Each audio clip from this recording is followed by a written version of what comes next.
بسم اللہ الرحمن الرحیم۔ ناظرین و سامعین، ہجرت مدینہ اسلام کا اہم ترین واقعہ ہے۔ صحابہ کرام رضوان اللہ علیہم اجمعین اور رسول اللہ صلی اللہ علیہ وسلم کی مدینہ منورہ کی طرف ہجرت کا واقعہ بہت طویل اور لمبا ہے، لہذا اس کو قسط وار اور حصوں میں آپ کی خدمت میں پیش کریں گے۔ آج اس واقعے کا پہلا حصہ پیش کر رہے ہیں۔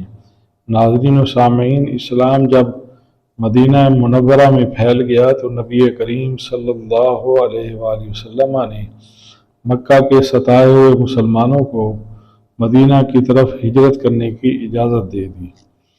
چنانچہ مکہ سے مدینہ منورہ کی طرف سب سے پہلے حضرت ابو سلمہ رضی اللہ تعالیٰ عنہ نے ہجرت فرمائی۔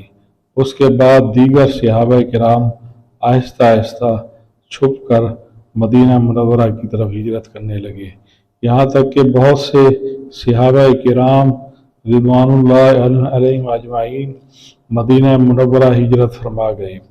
کفار مکہ کو جب پتہ چلا تو انہوں نے کڑی نگرانی شروع کر دی اور روک ٹوک شروع کر دی، اور جو مفلس اور غریب غلام صحابہ تھے جو ان کی قید میں تھے ان پر ظلم اور تشدد تیز تر کر دیا، اور وہ غریب اور مفلس اور غلام صحابہ جو اپنی مفلسی، غریبی اور غلامی کی وجہ سے ہجرت نہیں کر سکتے تھے، وہ ان کے ظلم اور تشدد کا نشانہ بننے لگے۔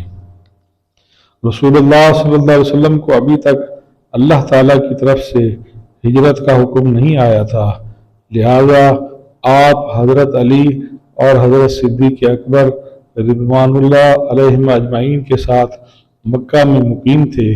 کفار مکہ کو خطرہ محسوس ہونے لگا، کہیں ایسا نہ ہو کہ محمد صلی اللہ علیہ وسلم بھی مدینہ کی طرف ہجرت کر کے نہ چلے جائیں اور وہاں سے اپنے حامیوں کی فوج اکٹھی کر کے مکہ پر چڑھائی نہ کر دیں۔ چنانچہ نبی کریم صلی اللہ علیہ وآلہ وسلم کو ہجرت سے روکنے کے لیے انہوں نے کڑی نگرانی شروع کر دی، اور دارالندوہ کمیٹی گھر پنچایت گھر میں ایک بہت بڑی کانفرنس اور مجلس انہوں نے منعقد کی، جس میں بڑے بڑے سرداران مکہ نے شرکت کی۔ شیطان لعین بھی انسانی شکل و صورت میں ایک بوڑھے کے روپ میں کمبل اوڑھ کر شریک ہوا۔ کفار مکہ نے پوچھا کہ تم کون ہو؟ تو ابلیس لعین نے کہا، میں بھی تمہارا ہمدرد اور مددگار ہوں۔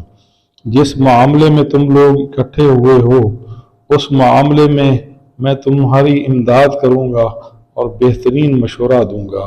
مجلس کی کارروائی شروع ہوئی تو ہر ایک نے اپنی اپنی رائے دینی شروع کر دی۔ ایک نے رائے دی کہ محمد صلی اللہ علیہ وسلم کو کسی کال کوٹڑی میں قید کر دیتے ہیں، ہاتھ پاؤں باندھ دیں گے اور اس تاریک کوٹڑی میں ایک سوراخ سے ان کو کھانا پینا دیں گے۔ ابلیس سمیت سب نے اس تجویز کی مخالفت کی کہ ان کے بہادر صحابہ رضوان اللہ علیہم اجمعین اپنی جان پر کھیل کر ان کو آزاد کرا کے لے جائیں گے۔ ابو الاسود ربیعہ بن عمرو عامری نے مشورہ دیا کہ ان کو مکہ سے شہر بدر کر دو۔ شیطان نے بگڑ کر کہا، یہ کیسی تجویز ہے؟ جانتے بھی ہو ان کے کلام میں کتنی مٹھاس ہے، لوگوں کو قرآن سنا سنا کر وہ اپنے تابع کر لیں گے اور ایک گروہ بنا کر، جماعت بنا کر مکہ پر حملہ کر دیں گے اور تم لوگوں کی جو حکومت اور سرداری ہے اس کو ختم کر دیں گے۔ ابو جہل جو ابھی تک خاموش تھا اور خاموشی کے ساتھ یہ ساری مشورے اور رائے سن رہا تھا، اس نے کہا کہ صاحبو، میرے ذہن میں بھی ایک رائے ہے۔ سب ہمہ تن گوش ہو گئے، کہنے لگے کہ بتاؤ، جلدی سے بتاؤ۔ اس نے کہا کہ میری رائے یہ ہے کہ ہر قبیلے کا ایک ایک بہادر جوان تلوار لے کر اٹھ کھڑا ہو، اور وہ تمام قبیلے کے بہادر جوان یک بارگی سے محمد صلی اللہ علیہ وسلم پر حملہ آور ہو جائیں اور مل کر نعوذ باللہ من ذالک ان کو قتل کر دیں۔ چونکہ سارے قبیلوں کے بہادر اور لشکری اس قتل میں شامل ہوں گے، لہذا بنو ہاشم